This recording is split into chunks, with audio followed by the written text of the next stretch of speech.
हिंदू धर्मात कोणतेही शुभ काम करताना दिवा लावतात. सकाळ आणि संध्याकाळ पूजा करताना देखील दिवा लावतात. वास्तुशास्त्रात दिवा ठेवण्याच्या आणि त्याला लावण्यासंबंधी काही नियम सांगितले आहेत. दिव्याची वात कोणत्या दिशेने असावी या संदर्भात वास्तुशास्त्रात पुरेशी माहिती मिळते. वास्तुशास्त्रात हे देखील सांगितले आहे की दिव्याची वात कोणत्या दिशेला ठेवल्यावर त्याचा काय परिणाम होतो. नवरात्रात अखंड दिवा का तेवतात? आपल्या हिंदू धर्मात नवरात्राला खूप महत्त्व आहे. आपण वर्षातून 2 वेळा देवीची उपासना करतो. नवरात्रीत देवी आईला प्रसन्न करण्यासाठी भाविक घटस्थापना, अखंड दिवा, जागरण इत्यादी करतात. नवरात्राच्या 9 दिवसात आपण घरात घटस्थापना आणि अखंड दिवा लावतो. या अखंड दिव्याला न विझू देता ठेवण्याचा नियम आहे. हा अखंड दिवा लावल्यावर आपण ह्याला एकटे सोडू शकत नाही आणि त्याला विझू द्यायचेही नाही. जर का हा दिवा विझला तर हे वाईट मानले जाते. नवरात्रात अखंड दिवा.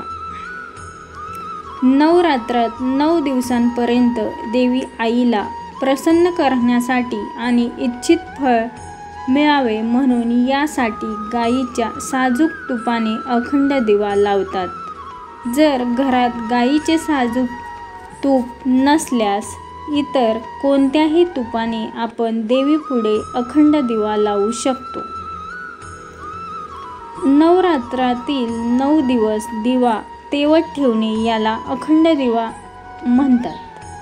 असे मानले जाते की नवरात्रीत दिवा तेवत ठेवल्याने घरात सौख्य आणि शांतता बनून राहते आणि सर्व कार्य पूर्ण सिद्ध होतात. म्हणून नवरात्रीच्या पहिल्या दिवशीच संकल्प घेऊन अखंड दिवा लावावा आणि त्याच्या नियमाचे पालन करावे. अखंड दिवा लावण्याची विधी. नवरात्रात अखंड दिवा लावण्याचे काही नियम आहेत ज्यांचे आपण पालन करावे लागते जेणेकरून आपल्याला इच्छित फल मिळू शकतात. सहसा लोक पितळेचा दिवा अखंड दिवा म्हणून तेवतात. जर आपल्याकडे पितळेचा दिवा नाही तर आपण मातीचा दिवा देखील लावू शकता. मातीचा दिवा अखंड दिवा म्हणून ठेवण्यापूर्वी दिव्याला संपूर्ण 1 दिवस पाण्यात भिजवून ठेवा आणि त्याला पाण्यातून काढून स्वच्छ कापडाने पुसून सुकवून घ्या. शास्त्रानुसार नवरात्रात अखंड दिवा लावण्यापूर्वी आपण मनात काही संकल्प घेतो आणि देवी आईला विनवणी करतो की आमच्या सर्व इच्छा पूर्ण होऊ दे. अखंड दिवा कधीही जमिनीवर ठेवू नये. दिवा नेहमी चौरंग किंवा पाटावर ठेवून व त्यानंतर लावावा. दुर्गा देवीच्या समोर जर आपण जमिनीवर दिवा ठेवत आहात तर त्याच्या खाली आधी अष्टदल कमळ ठेवा. हे अष्टदल कमळ आपण गुलाल किंवा रंगीत तांदूळाने देखील काढू शकतो. अखंड दिव्याची वात देखील महत्त्वाची आहे. ही वात रक्षासूत्र म्हणजे कलावापासून बनवलेली असते. 1.25 हाताचा मापाचा हा रक्षासूत्र असतो. पूजेत वापरला जाणारा कच्चा कापूस घेऊन वात वळतात आणि ती वात दिव्याच्या मध्यभागी ठेवतात. अखंड दिवा लावण्यासाठी साजूक तुपाचा वापर करावा. जर आपल्याकडे दिवा लावण्यासाठी तूप नसेल तर आपण तिळाच्या तेलाचा दिवा लावू शकतो. मोहरीचे तेल शुद्ध असल्यास वापरू शकता.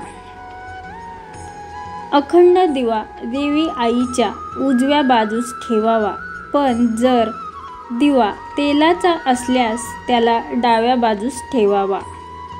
दिव्याला वारं लागू नये म्हणून त्याच्यावर काचेचे झाकण ठेवावे. संकल्प पूर्ण झाल्यावर कधीही दिव्याला फुंकर मारून विझवू नये. दिवा स्वतःच शांत होऊ द्या.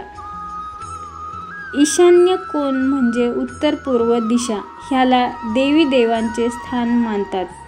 म्हणून अखंड दिवा पूर्व दक्षिण दिशा म्हणजे आग्नेय कोनात ठेवणं शुभ असतं. लक्षात ठेवा की पूजेच्या वेळी दिव्याचं तोंड पूर्वेकडे किंवा उत्तरेकडे असावे. अखंड दिवा तेवण्यापूर्वी हात जोडून श्री गणेश, देवी दुर्गा आणि भगवान शंकरांची पूजा करावी.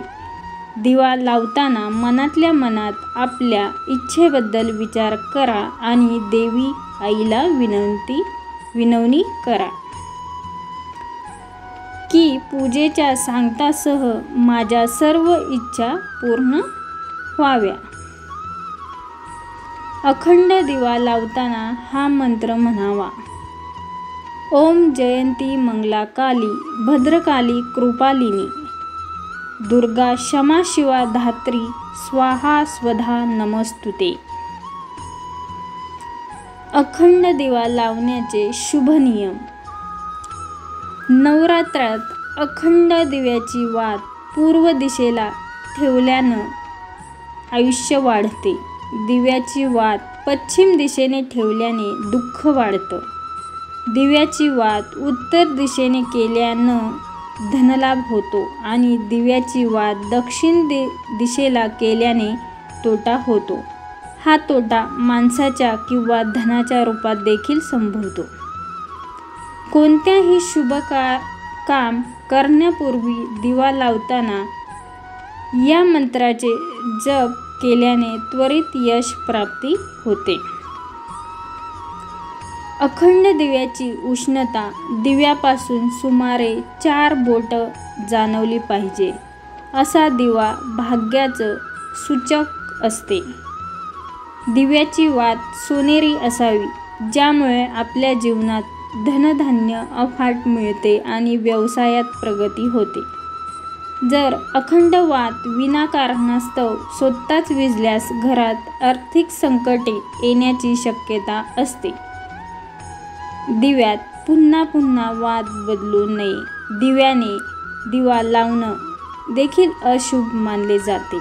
असे केल्याने आजारात वाढ होते आणि मंगल कार्यात अडथळा येतो. नवरात्रात मातीचा अखंड दिवा लावण्याने आर्थिक भरभराटी येते. आपली स्वतंत्र दिशांमध्ये कीर्ती वाढते. नवरात्रात दिवा लावल्याने घरात आणि कुटुंबात सौख्य, शांती आणि पितृशांती मिळते. नवरात्रात तुपाचा आणि मोहरीच्या तेलाचा अखंड दिवा लावल्याने सर्व शुभकार्य सिद्ध होतात. नवरात्रात विद्यार्थ्यांनी यश प्राप्तीसाठी तुपाचा दिवा लावावा. जर आपल्याला काही वास्तुदोष असल्यास त्याला दूर करण्यासाठी वास्तुदोषाच्या ठिकाणी तिळाच्या तेलाचा दिवा लावावा. शनीच्या दुष्प्रभावापासून सुटका मिळविण्यासाठी नवरात्रात तिळाच्या तेलाचा अखंड दिवा लावावा. हा अखंड दिवा शुभ मानला जातो. श्री स्वामी समर्थ.